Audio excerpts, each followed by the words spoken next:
Bismillahirrahmanirrahim. Bismillahirrahmanirrahim. La haula wala quwata illa billahil aliyil azim. Qala musyarif rahimahumullahu ta'ala wa nafa'ana bi ulumihim amin ya Allah ya rabbal alamin. Allahumma shalli ala sayyidina Muhammad wa ala sayyidina Muhammad ila hadratin Nabi Mustafa Muhammad sallallahu alaihi wasallam wa ala alihi wa sahbihi wa azwajihi wa dzurriyyatihi wal anbiya'i wa mursalina wa ulai waswari wassalihin wa jami'a malaikatil muqarrabin wa ususan la rusyabil qari ajilani wa ususan la rusyadin Nabi Bakr wa Umar usmana wa radhiyallahu anhum.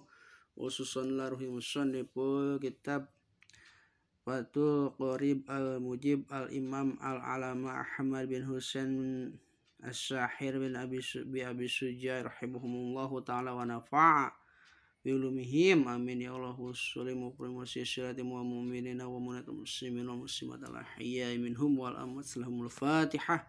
A'udzu billahi minasyaitonir rajim. Bismillahirrahmanirrahim. Alhamdulillahi rabbil alamin. Ar-Rahmanir Rahim Maliki yaumiddin iyyaka na'budu wa iyyaka nasta'in ihdinas siratal mustaqim siratal ladzina an'amta 'alaihim ghairil maghdubi 'alaihim waladdallin ighfir lana amin. Bismillahirrahmanirrahim. Lanjutkeun kana pangaosan kitab Takrib atau Fathul Qorib halaman 5 anu aya kitabna mangga urang samikeun ogatanana. Dikeun ka dieu hancana anu katinggaleun hancana mangga buka playlist kitab kuning aya kitab Fathul Qorib. Lamun ieu kitab teh pengawasan teh bermanfaat mangga share berbagi gitu jeung klik tombol like and share. Wa dzakara sareng nutur bismillahirrahmanirrahim wa dzakara sareng parantos nutur sal musannifu ki musannif sunniyata taslisil udwi kana sunnatna migawe nilu kali anggahota wudu wal magsuli anu dikumbah wal mamsuhi jeung anu diusap fi qaulihi dina dawuhan ki musannif wa taharatu salasan. Jadi sunat migawe wudu ngumbah tilu kalikeun ngumbah anggota wudu jeung ngusap jeung nilu kali ngusap, contoh ngusap teh ngusap rambut gitu meureun. Wa taharatu sareng susucina salasan kalawan tilu kali. Wa fi badin usahi jeung eta dina sawarehna keterangan matan mah.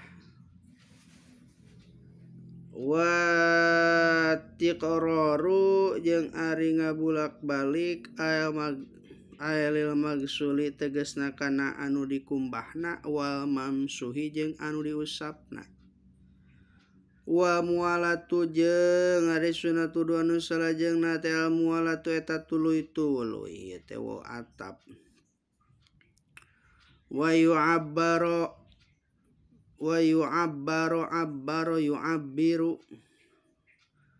dimajhulkeun jadi yu'abbaru. Wa yu'abbaru jeung dibasakeun jadi majhulnya dibahasakeun. Wa yu'abbaru sareng dibasakeun naon atawa anha tina ieu mualah. Wa yu'abbaru jeung dibasakeun anha tina ieu mualah naon bitabu'i kalawan nganutkeun. Wa hiya jeung ari ieu mualah teh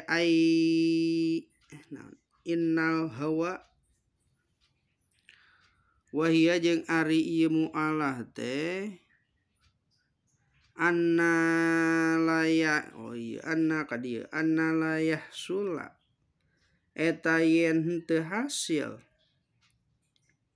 ieu mualah bainal udwa ini di antara dua anggota wudu atau dua anggota wudu naon taprikun pailna can pailna dihareup. Wahia jeung ari ieu mu'ala ala yasila yen teu hasil bainal udwa ini di antara dua anggota wudu non tabrikun kapisah kasirun anu lila. Jadi henteu tuluy-tuluy teh contona teh ngumbah beungeut, tuluy ngumbah seuleungeun teh jauh antara ngumbah beungeut jeung ngumbah leungeun teh. Kapisah ku waktu anu lila teh henteu tuluy-tuluy gitu. Non taprikun kasirun di antara dua kumbahan.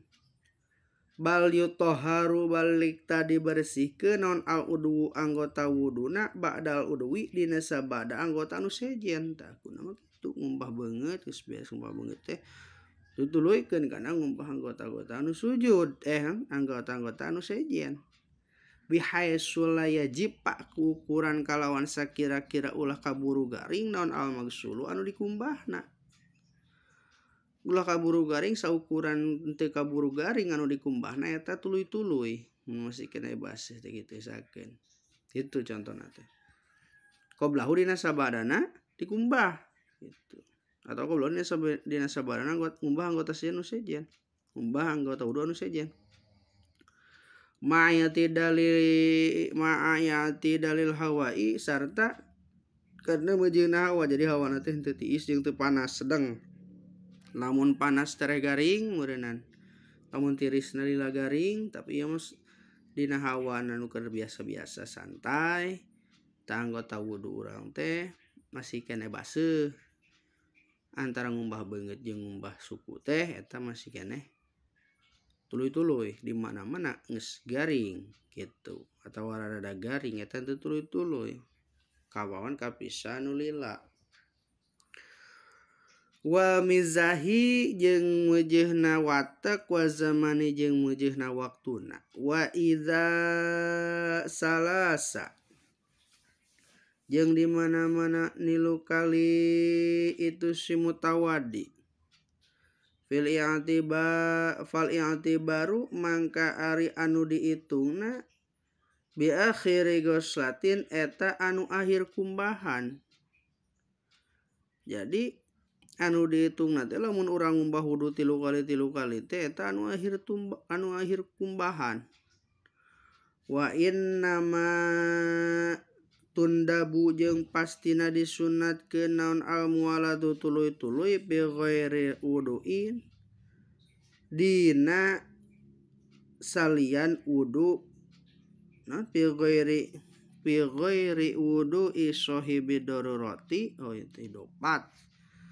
dina salian wuduna jalma anu ngabogaan madarat amma huwa anapun ari wuduna jalma anu ngabogaan madarat mah pamualatu tah ari tuluy-tuluy wajibatun eta wajib sakeun jalma anu beser wae gitu jadi lamun teu kaburu teu tuluy-tuluy teh kita hayang kieu deui batal deui teh contona teh anu madarat teh kos kitu anu boga madarat teh atau nu berak wae gitu jadi kudu tuluy-tuluy wajib hukumna pihak dina hakna ieu sahibu darurat gitu wa baqiya jeung ari anu sasesana lil wudu eta tepikeun jalma anu wudu sunnaun sun wa baqiya jeung nyesa wa baqiya jeung masih keneh nyesa lil wudu'i kana anu wudu naon sunanun pirang-pirang pasunatan ukhra anu sejen ieu pasunatan mazkurun anu ditutur fil mutawalati dina pirang-pirang kitab anu panjang babaranana